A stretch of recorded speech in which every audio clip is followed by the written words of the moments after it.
Ели, стига с този лаптоп, виж тук има една задача за тебе. Пак ли има задача за мен? Ето ти 100 кинта. Сега сме в България и имаш 100 кинта да решиш тази задача. Какво искаш? С едно преместване да решиш задачата. Само едно преместване. Чакай да взема парите да видя аз така. Ама не ги варай сега предварително. Тъй, с едно преместване трябва да реши уравнението. Да, с едно преместване да решиш уравнението.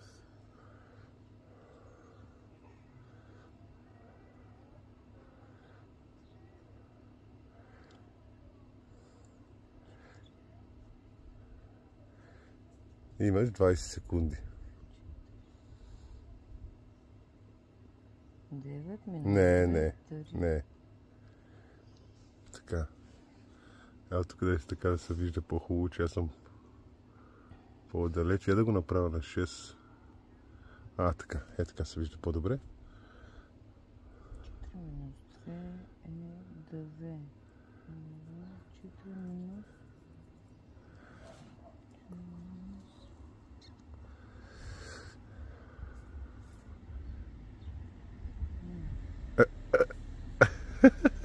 Минаха тия 20 секунди. Беше тръгнала много правилно, ама айде да ти подскажа малко. Първия път ли? Не е първия път, е сега последния път.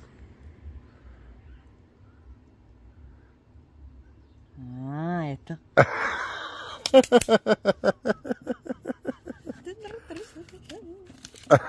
Айде.